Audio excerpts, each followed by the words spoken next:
Hello, everyone. Welcome and thank you for joining us for this kickoff for Travel Talks with Sushmi. Before we get started, I would like to introduce myself. I'm Dr. Renu Kumar. I'm one of the board members, and I'm accompanied by other board members. Fazal is here, our uncle, Shivna's uncle is here, and we have father of another board member, guys. And most importantly, we have volunteers. Those are integral part of our organization. Um, Briefly, I would like to say what's the goal and the mission of our organization. As many of you know, our organization is focused on supporting mental well-being and community well-being, mental health awareness among our community members. So we have lots of initiatives that support that. To name a few, we have Minneapolis College Fund that supports students' mental health well-being. We have taken part in organizing care baskets, that is in collaboration with one of the Twin Cities clinics and hospitals that take care of um, patients who are actually going through chemotherapy and specifically for breast cancer survivors and patients. So at this point, I would like to welcome Sushmi, our president of our organization, and she will share her experience for her recent travel. One of the things I would like to say before she gets started is that the reason we are starting this new initiative is actually to provide a platform to our community members to share their travel experience, and main importantly, just engage community in conversations, and that's very important to bring community together. So with that, I will welcome Sushmi. Please take the stage. Thank you. Whether you're good? All right. I think before I start, I'd like to at least acknowledge a few people. Traditionally, thank yous are done in the end, but also that's the time when somebody says, I need to leave early. So I don't want to miss that. So I'm thanking a few people. I'm looking for Deepika, who designed this flyer, all the promotion you have been seeing. She even did our newsletter in December. So thank you, Deepika. This is the first time she and I are meeting today. And she has been working, doing things for TNID for, I don't know, last 4 or 5 months. So my privilege. Thank you. Stepping in with her is Deepti. And the one thing I'll say about Deepti is we did a fundraiser at Pickle X not too long ago. And Deepti made it a point to come even when the event was done because she wanted to make sure we meet. So thank you. And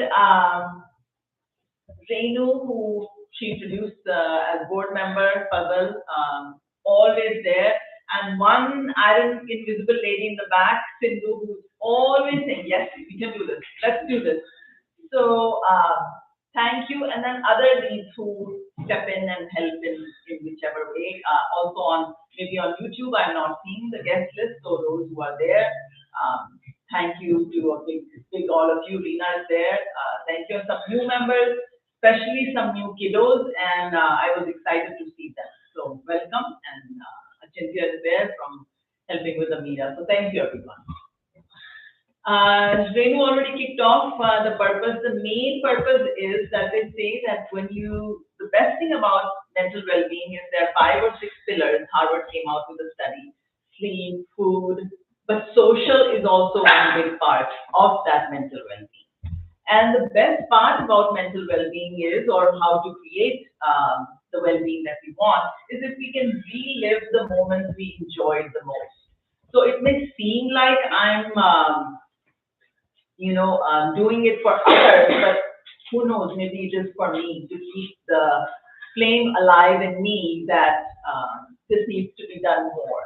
And when we took on this initiative, we learned 2 things. One, there's several of you in the audience here who have done this trip, so I'm going to keep my talk to only 30 minutes and open it up to others who have done it. And also I learned that there's a few speakers in the making. We already have guests lined up for April, May, June. We were thinking to do it maybe till June, but we have guests even beyond. So who knows, this might continue. It gives us a good forum to, connect on. So with that, I think I will start about the trip.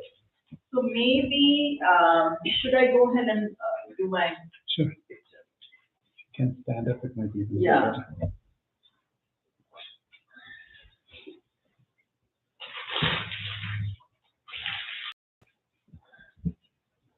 All right, this is the time we're doing all this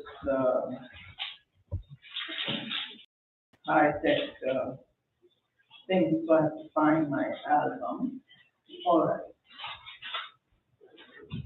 All right, I'm going to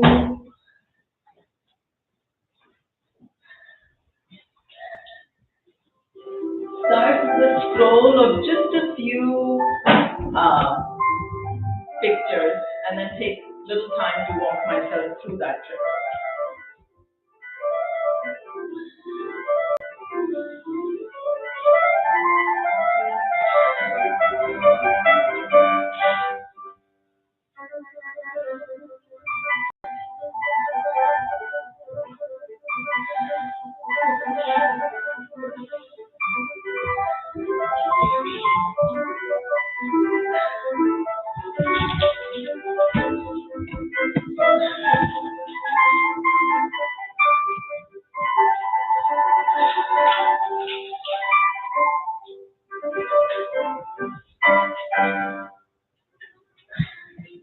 All right.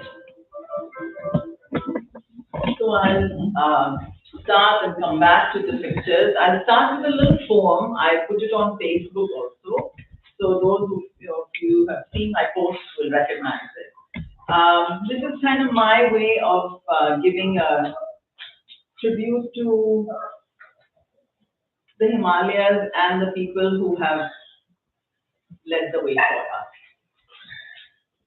Dear Himalayas, your stillness is comforting. You're so still full of movement. Just being who you are, the magnificent one like none other. Owning the space, making it your own, showing the way to those looking for direction. Providing support to those needing it, motivating those who seek that. Growing, expanding, standing tall. Dear Himalayas, your stillness is so comforting. So I'd like to start by saying that sometimes we do these trips because we are fit. And sometimes we do it to see how fit are we. And in my case, it was the latter. I'm not very fit, but I needed the encouragement back from the Himalayas that I also have some mental and physical grit and I can do this trip. So I'll go to, I'll take a few minutes to go maybe picture by picture. That's a chronological itinerary. Altogether, there's about, between my husband and I and a couple close friends that went with us in a group of 25, 4 of us were kind of the subgroup. Among the 4 of us, I think we had at least 2,000, 2,500 pictures, which is not really uncommon. So from that, I have picked out 25 pictures in that slideshow that I kind of just hurriedly went through, and then about 96 or so pictures here. I think these might be the best pictures, or I might have missed some best pictures, but I made an attempt so that I'm not flipping through the pictures in front of you. So the first thing we did is we arrived in, we all arrived in Delhi, and then we came to Dehradun on our own. You could come a few days early. You could come on the day when they had asked us to come. So my husband and I, we arrived, I think, 2-3 days early to get, through the jet lag. And then from there, from Dehradun, we did a 7 to 8 hour bus drive to a place called Kund. And this is our lodging in Kund. This is about 2,000 feet high. Dehradun is 2,000 feet high, and Kund is about 4,800 feet high. So slowly we started acclimatizing, and this is where we stayed. There was Ganga right there, right behind. There was the river, maybe 5-minute walk from our lodge, and then the video is. So it gives you a little perspective of the sound. Like I said, there were 25 in our group, and 4 of us kind of hung out together. And from our lodge, this is how far the mountains appeared. And then by the time we got close, they looked like that picture on the wall there. And my sister took that photograph when she went 8-9 years ago, and that's how they looked when we got close.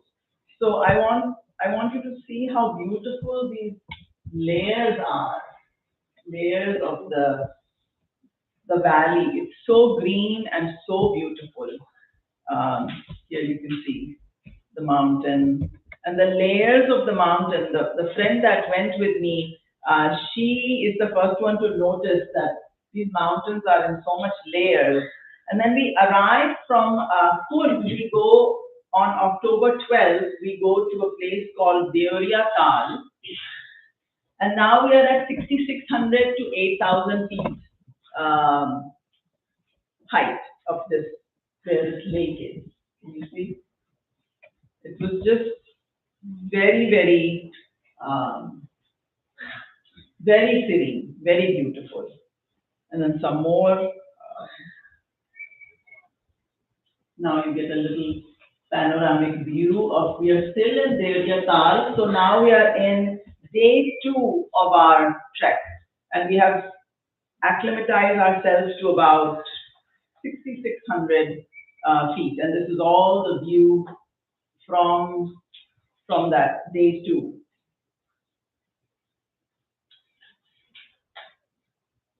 See the layers of the mountains.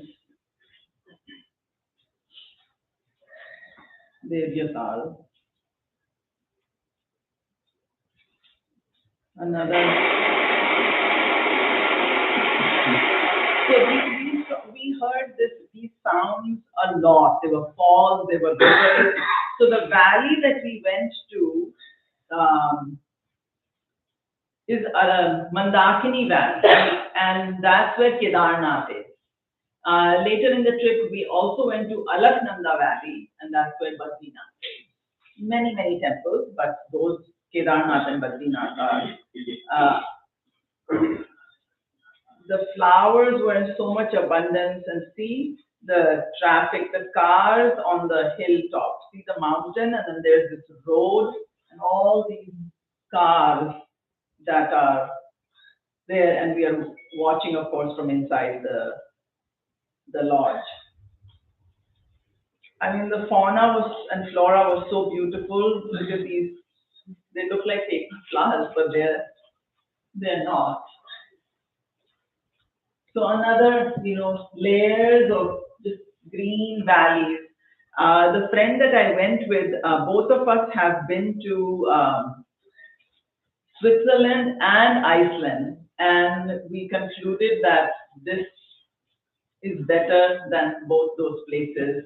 I mean, if I have to be politically correct, every place is beautiful, and that is true. But maybe it's fair to say that going here reminded us of those places, and this is no less. Maybe better.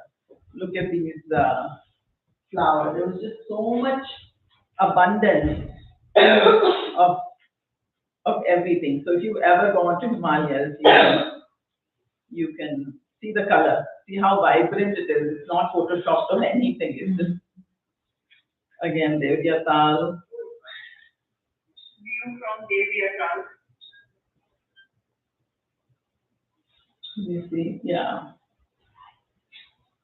All right, then we moved from Tal. We went on a hike to, um, there's a Shiva temple called Makumat hike, and that took us to about 7,000 feet. But before that, we camped actually. 2 nights we camped, and this was our view of the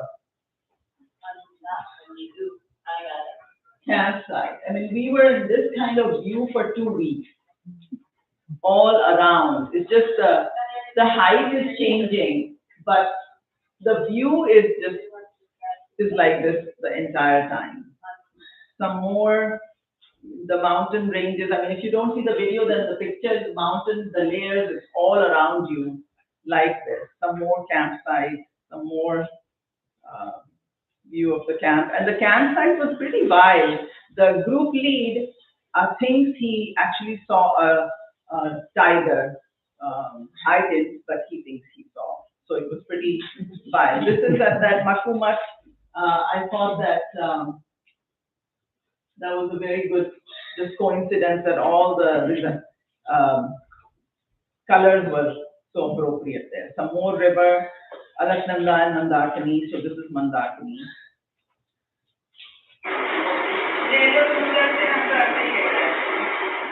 I mean, I could, when you have seen on YouTube those sounds and you can't fall asleep, this is exactly that. And so many waterfalls, so many. We couldn't keep up with taking, pictures of them. So now, after Makumat, we did a trek to temple called Tungnath and Chandrashila hike. That was actually the, may I say, toughest. It was 12,000 feet high, and remember we had acclimatized to 8,000, and now we have to, hike to 12,000 feet. It took about, from 8,000 feet, it took about 6 to 7 hours to do that hike. It was, I was not prepared. I don't think I knew the intensity of it. My sister, who's done that trek prior to me, reminded me that she did that trek in the month of March. I did in October, and she did it when there was snow. I didn't do it in snow, so it was quite a trek. It was not all that easy, but it felt good to finish. Initially, we took picture with every waterfall, and then we realized that they're everywhere, so then we backed out a little bit.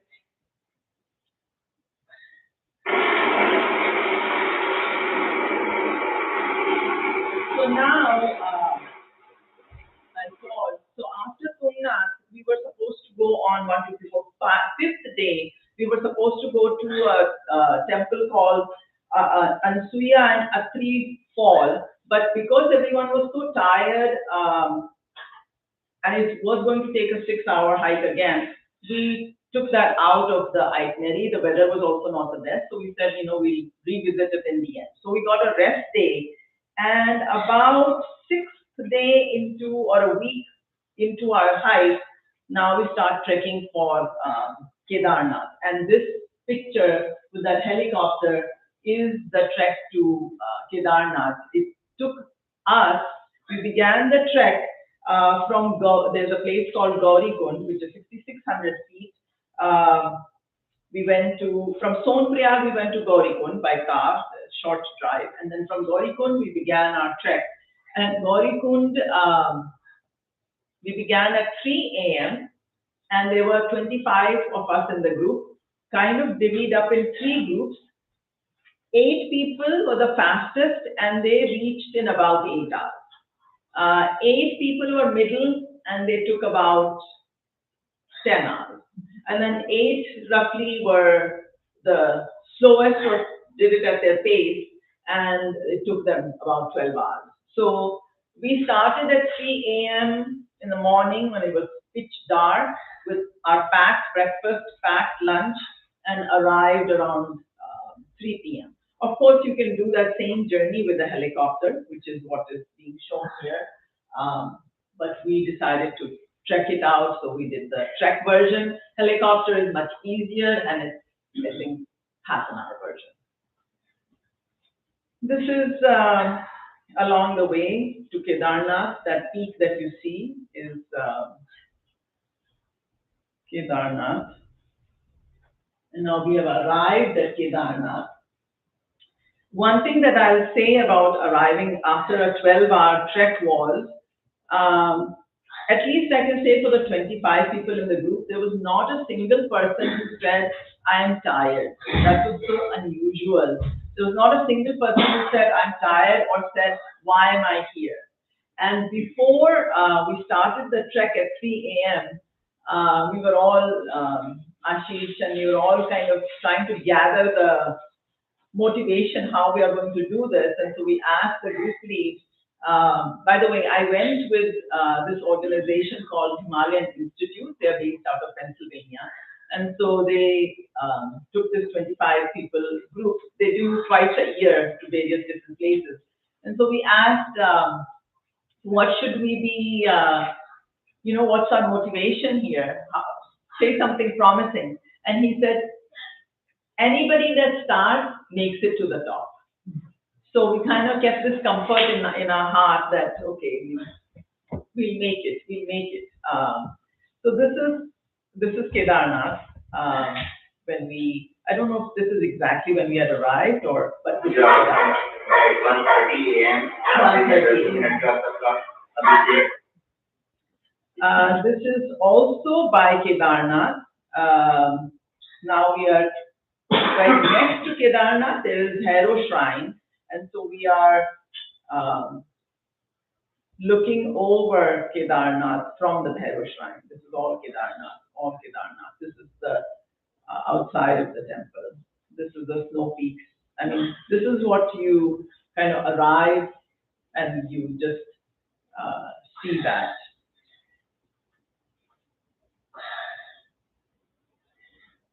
This is something built new. It's a Shankaracharya Outdoor Meditation Center, which we thought was just very peaceful and allowed a lot of people can assemble there. So there's my proof of my steps that I did. The night aarti, some more.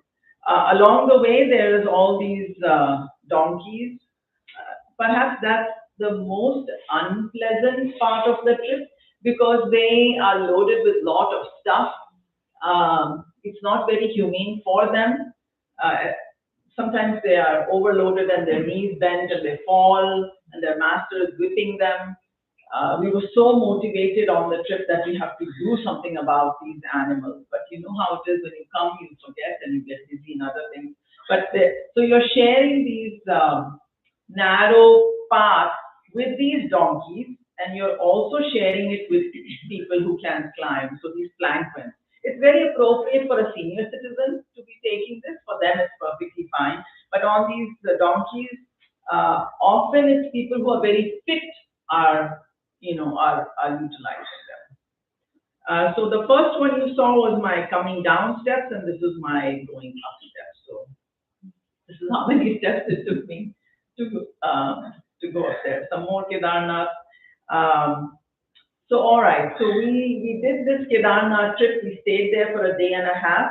We reached there on 17th, spent 18th there, returned on 19th, and then we were supposed to do yet another. So there's Panch Kedar in that region, and we were supposed to do yet another Kedar on 20th. But I think the group lead felt that not everybody is up to it, so he gave a choice how many of you want to go. And only 8 people wanted to go on the next trek, which was going to be again 12,000 feet. I think everybody was pooped out from Kedarnath. I did not go on that trek. So we took 2 days off, and in that time we visited local area and we went to Uttarkashi, Rudraprayag, Koteshwar. So these are some of those pictures from our rescue. And again, some more river sounds and pictures. I mean, the view is just so. Pictures also don't do justice, and then me showing from the phone doesn't do justice, but it's an attempt. and some of these places, because we went with such a good group, we went to places that are not the busiest, so we didn't really have to hustle a lot, but I mean, that could be Iceland view right there. It was, so this was a Sangam. There is a lot of union of rivers there, and this was one of the unions. And then we went to yet another Sangam, and this is, I didn't pick a good picture where you can see, I think there were like maybe 150 or 200 steps to come down. So we come down and then we come to this union. So from these steps, we come right at where the rivers are.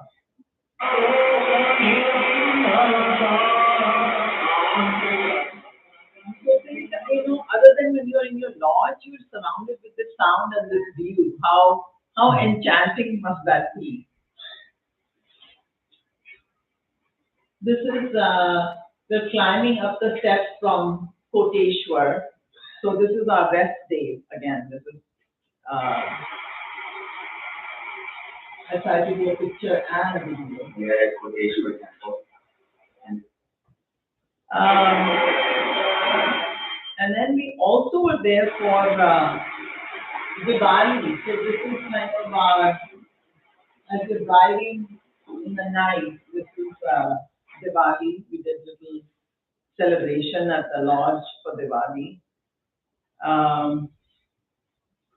All right, and then the group was supposed to go for next 4 or 5 days to some other prayas and some other kedars and some other temples, but we chose to take a little diversion. So the 4 of us went to Alaknanda Valley instead of Mandakini Valley. We had finished the Mandakini, we went to Alaknanda Valley, and that's where Badrinath is. And so this picture is of a stone. I didn't carve it, nobody carved it. There are many magical stones like this. I didn't share pictures of all of them, but I have at least 24 pictures of stones like this. This is from a village called Mana village. It's the last village borders China, or the new government has renamed it and called it the first village. Not the last village, it's the first village. You're coming from China, it's the first village.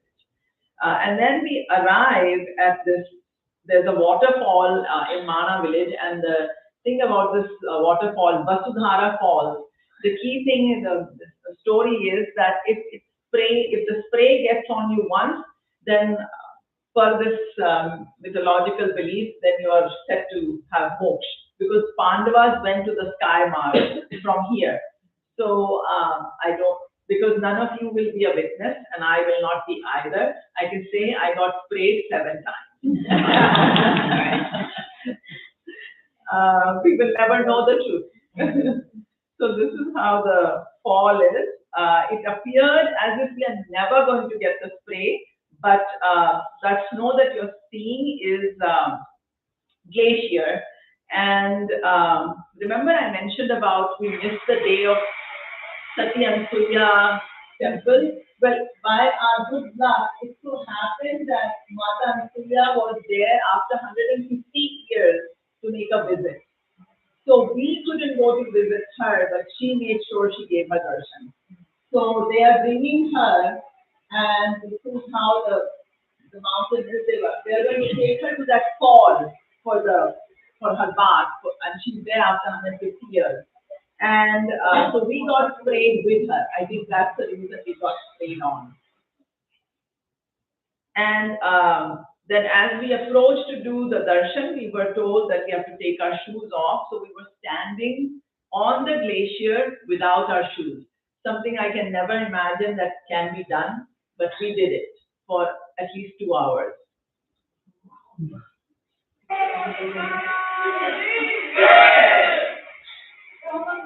Yeah, this was none of this was planned. It happened. This is the glacier, so there you can see me. And that's it. So I'd like to finish off and then open it up for others, and there's more pictures that I can share. So I'd like to just read a couple of thoughts that came to me. there's many lenses to do a trip like this. It could be scenery, it could be mountains, it could be snow, it could be the desire to walk in the footsteps of the sages, it could be temples, it could be whatever. But we have to choose whatever resonates with us. And mental and physical grit, of course, is part of it.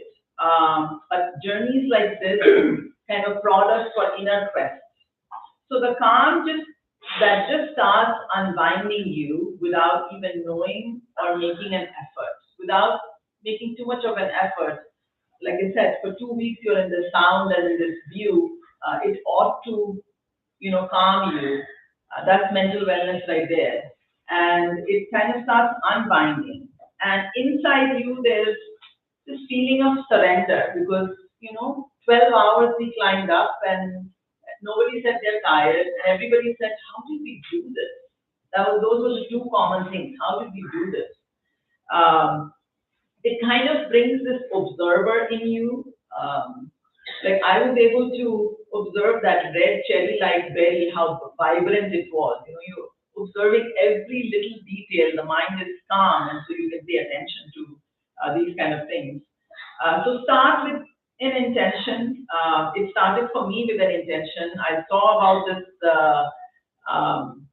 tour, and a thought came into me that I have to go. And if I don't go now, then when? What am I waiting for? So I mentioned it to my friend, and she said, I'll also come. So the two of us were going. And then we were out for family dinner, and she said, how come I'm not invited to this dinner? Everybody's invited, you can also come. So he joined. And then my friend's husband said, well, then why am I not going? And so he joined. So yeah, it just got added. So intention was there, and like I said, we went with a wonderful organization. So they did all the preparation and the planning, so much detail into what clothes to wear, what clothes to take, what sleeping bag to take, how much to walk, what height, how much to drink, what snacks to pack. I mean, we didn't do any of that. All of that was, shared, that knowledge, their experience of 10, 20 years was shared with us. So as the trip progressed, the endurance culminated into freedom and contentment, and of course, needless to say, awe, renewed perspectives, and an opportunity to transform. Nature is so vast, mountains especially, so majestic, able to take care of the energy and optimize it, get rid of what we don't need and enhance what we do need, a journey of unfoldment. So at the energy level, I'm still unpacking, but felt that I should share whatever I experienced, and not so much to inspire others, but kind of relive my moments as well. And there's few of you who have done this trip, so I think that's it for my rehearsed portion. I said at the beginning there will be more of these talks, but there's few people who have done this trip. So in the spirit of community conversation, I thought we could share. I mean, if I have to end it before a thank you in one word, it was just mesmerizing. The waterfall, the mountain, the view, I tried to show, but maybe I did only 5–10% justice. So whoever wants to go first. I know who have done this trip, and if nobody raises their hand, then I'll request them to say a few things. Mani, you want to start? Mani is my sister, and she's the photographer of that picture. And she did that picture 7–8 years prior to my trip. Though she is not the first one in my family to do this trip, the people who did first are also here. So maybe I should say one more thing. If this is like a PhD level of a hike, nobody cares about my PhD because everybody in my family has done this. So I kind of had to do it to earn the spot in the family. Very nice. Thank you.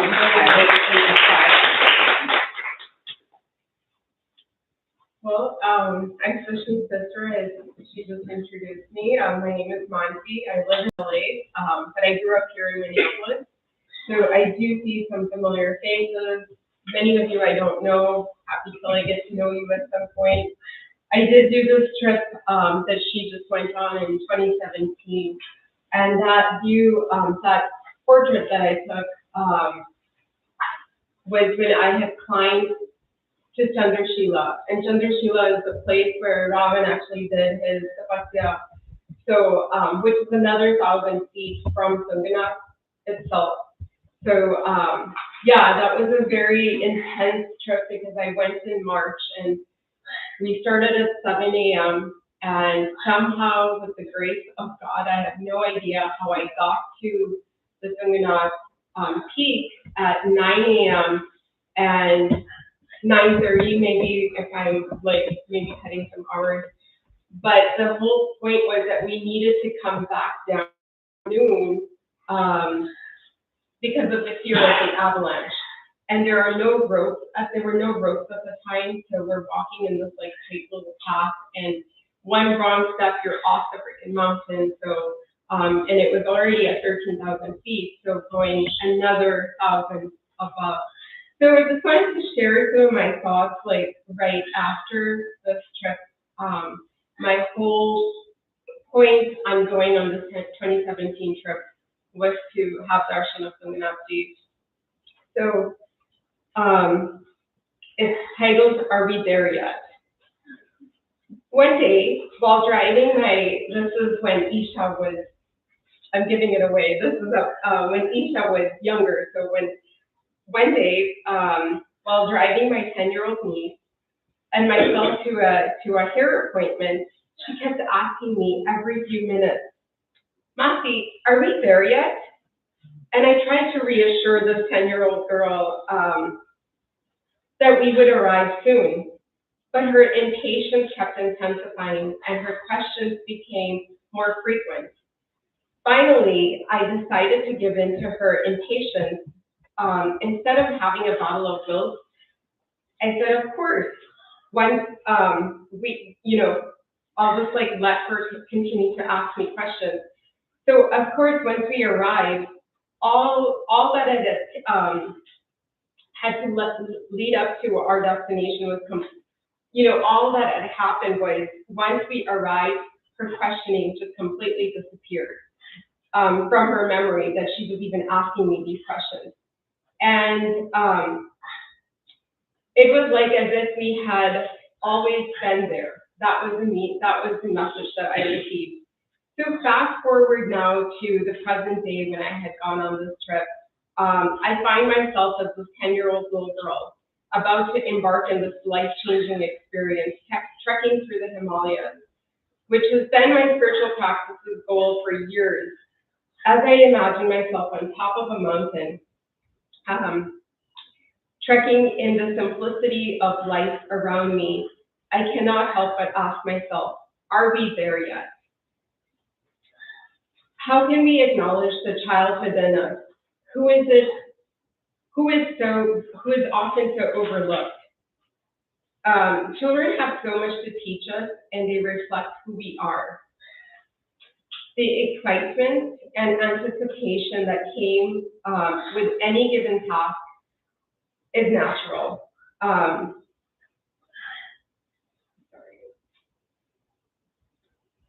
But when we battle ourselves, our inner child within ourselves, it is not only, bad on ourselves, but also it's not good self-care. So the first step towards us acknowledging our inner child's anticipation or excitement, and recognize that it's going to take time and we will arrive at our destination. The more we shut it down, the irritation, the persistence, the anger keeps coming up. So the question is that when we keep having these repetitive thoughts, is just allow it to just let it flow And as soon as I had done that, I had done with Isha when I was taking her to our hair appointment, everything just kind of subsided, and we arrived. I arrived at the destination. So it was just, as my sister said, as she entered her space of, where she was visiting, the view was so mesmerizing, and that's exactly what I had seen. Like, I had the 360 panoramic view of the mountains, and that is just a small snapshot of what I was able to witness. So I encourage all of you to, when you're in situations like that where you're impatiently waiting for things to happen and you're like, oh, when are we gonna get there? When are we gonna get there? Because the anticipation, the excitement, let's hurry it up. Let's just let it flow, and then everything just happens, and then you're like, oh, I didn't even know that, it took this long. So, thank you. Thank you. Ashish, you want to say a few things? Because Ashish was with me on the trip.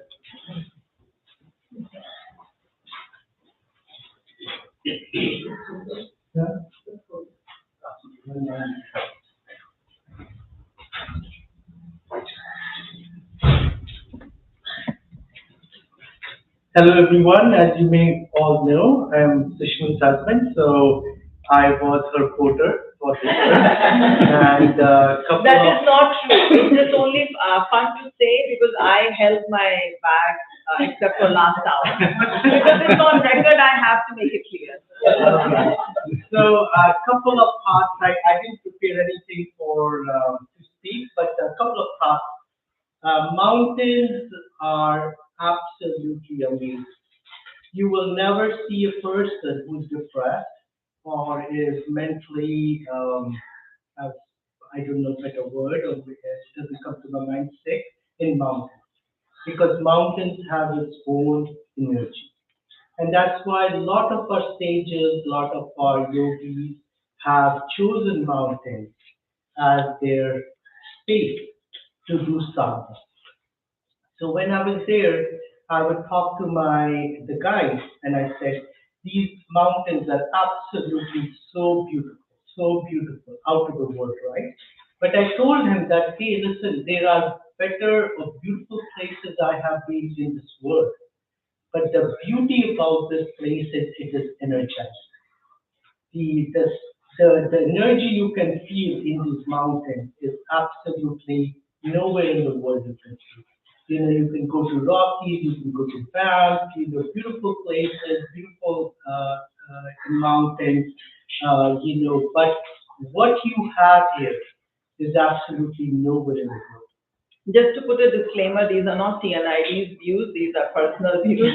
So Banff and all the other places are as good. So that's exactly. Yeah. So, so all I would say is these are amazing places. Just absolutely feel blessed to be there. And like Sushmi said, when you go up the mountains, it just absolutely feels like, you are somewhere very special. So that's all. Thank you. Ava Didi also did a trip to Badrinath. No, oh, please. Please share your experience. Can we just do audio? Okay, well, I don't like to hear my own. No, please, if I can. Since she's saying, and I am from that area originally, I'm from Garhwal. She was born there. No, I was born in Delhi, but my parents were there. Okay. So Garhwal is the mountains where these valleys are, Mandakini and Alaknanda. That's where she was. And we used to every summer to hills, but not with this darshan here.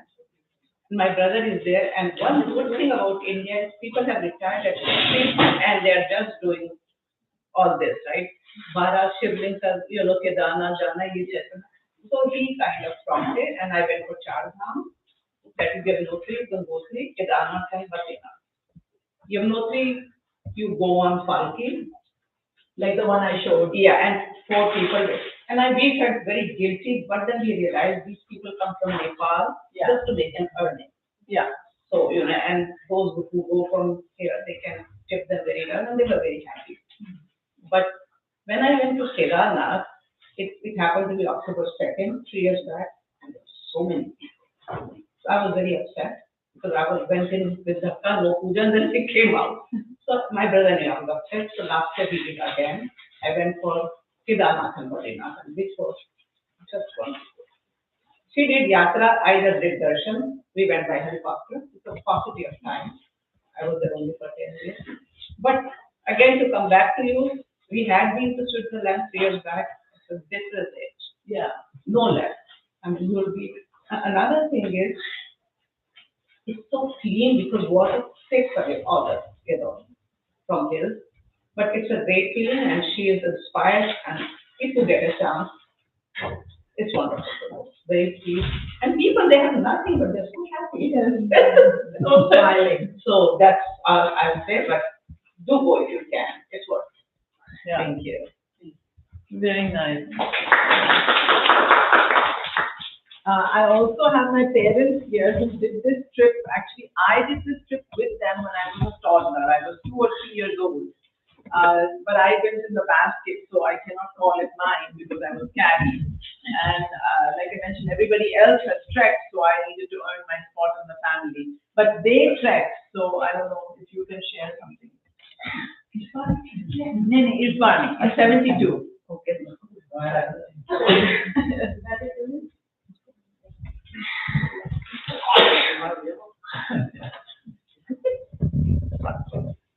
And also we have one more guest who can say something about it. We went to Kedarnath in 72, and Sushmi was about 2 years old, few months old.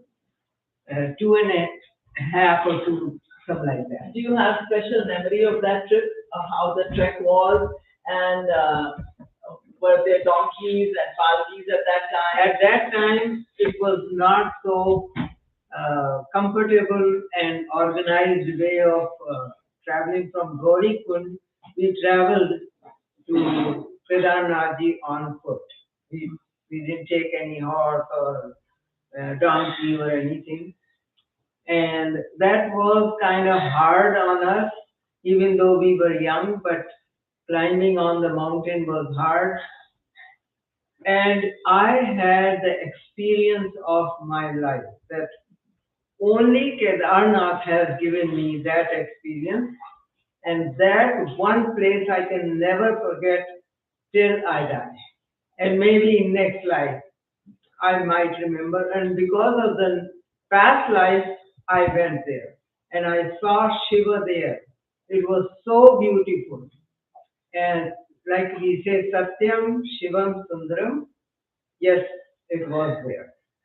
And I adore Kedarnath so much that once in a while that trip comes on my horizon of my thinking, and I just get overwhelmed.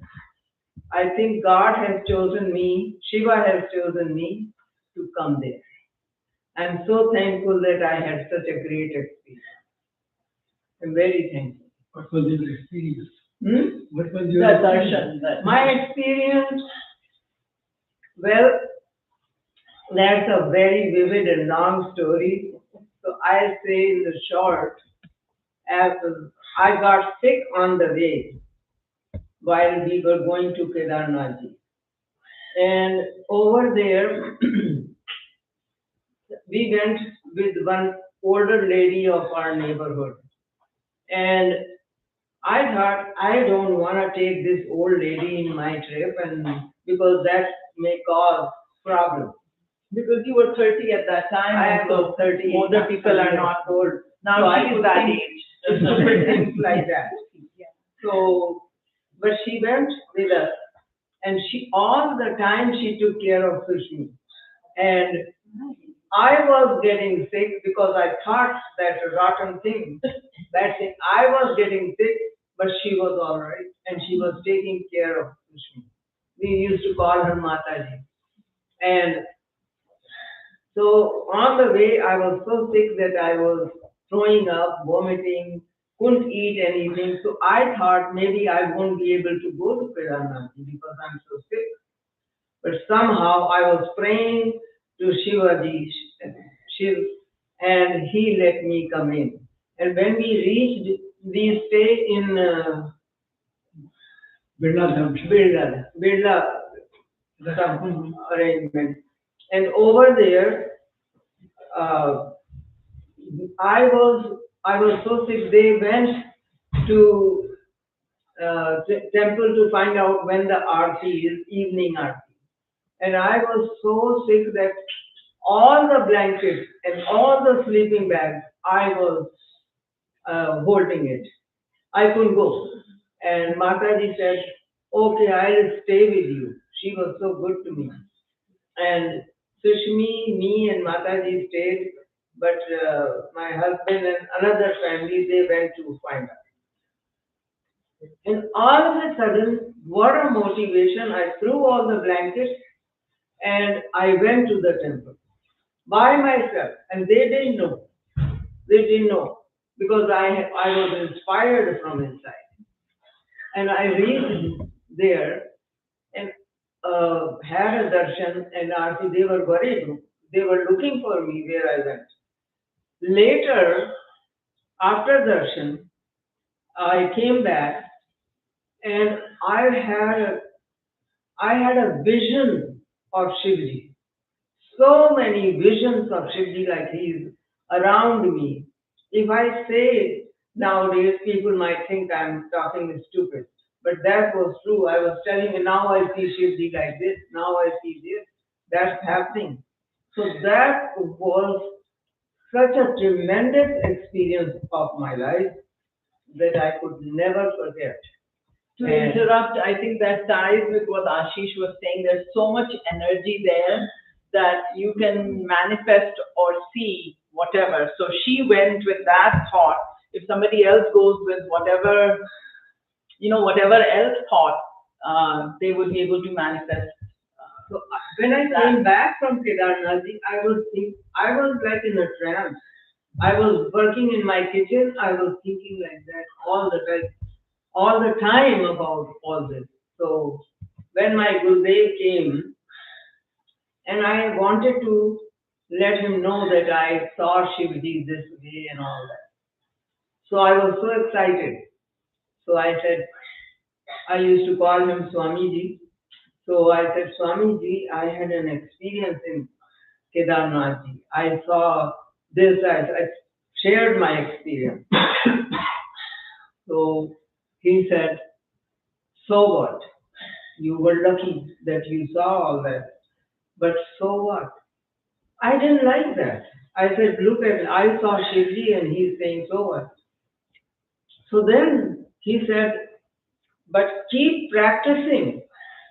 If you don't practice and think this is the end, you saw Shivji, that's it. What happened after that? So now I realize what he meant. That we have to do our practice or meditation or puja, whatever anybody is doing, and keep following those thoughts. Then you can realize who Shiva is and you can realize yourself. So I appreciate my Gurudev's word now. Thank I you. think she has to be there I think we have to wrap up quickly. Sindhu, where is, Sindhu left. Thank you. Uncle also had, there was one more guest in the audience. He also could have shared something. But anyway, that's it. So any questions? Otherwise, in April, we have another guest, and that guest is, there are two guests. I don't know which one is for April, which one is for me. One guest is somebody who has traveled 75 countries, so they're going to bring their experiences. And another guest is who has done all the Minnesota 50 state parks, so they're going to bring their experience. So we wish to bring more of these to you because there's a slideshow, so it makes it a little bit formal. But otherwise, the idea is to just sit around and have a chit chat and let not the presenter be the main thing. Anybody can share, ask, whatever. Another question, like what kind of preparation did you have to do, like? Yeah, physically they had said that at least try to walk, definitely do 10,000 steps a day. I did do those. But I have to be honest, I was still not prepared. Because in Minnesota here, there is no elevation. So I'm at 1,000 feet and I have to go all the way to 12,000 feet. So that was, I was not prepared. But the one thing that was good was that they had given us a very good list of the gear. So to hike, we have to dress in layers. At 3 a.m., I'm the coldest, so I have layers. And as I'm hiking, the layers are coming off. So don't dress up in your warmest jacket because it will keep coming off. And food, like in India, if you've been to India, there's jeera and nibu, those drinks. So we kept electrolyting ourselves every hour, not chai, because chai can give acidity. So we kept drinking that electrolyte drink, and bathrooms are very much available. So drink and hydrate and keep doing. One thing I didn't mention in my presentation, there were people who maybe there was not even 1% people who had gear as good as us. We went from US with gear bought from REI and better. So in a way we were privileged. There were people that were in flip-flops. I saw with my own eyes. And there was one common mission or bond that all these thousands of people were climbing with. We have to get there to the top, and everybody did. I mean, I didn't come across anyone on the way who said that I'm not climbing anymore, I'm returning. I didn't find anything. So it just takes longer, like I said, some people did it in 8 hours, some people did it in 12 hours. So what? Everybody made it to the top. But it's just, the energy was just, like I said, I'm still unpacking, and it was mesmerizing. An experience to be had. So I got so moved that I have to, share. We run on a checklist for a 5-day visit here, there. For this, we can do a short video. Aapko kitna time laga? How much, for your Char Dham Yatra, how many days did you take? Again, this was very quick. 4-day trip? Yeah. So you could do as short as 4 days. And my trip started on 11th October, got done on 25th October. So I took 2 weeks because we trekked everywhere. That's the kind of trip I wanted. I wanted to trek and I wanted to unpack. You could do what Didi did, or you could, go on a palki. You could. There's many versions. Again, tell them that it does close 2 days after the party. Yeah. So that's another thing. There's season. You cannot go 365 days. So we were there. We did the last Aarti in the Kedarnath temple, and we did the last Aarti in the Bhairav temple. Because then it closes for the winter season. So please do look for the season. And there was one person in the group who started with the trek, but then couldn't finish it, so she just went on the plank to finish it. So it's okay. Yeah. Yes. One mountain. I already did in my poem. Mountain wisdom is so still, but Himalayas are still growing. It's providing landmarks to so many people.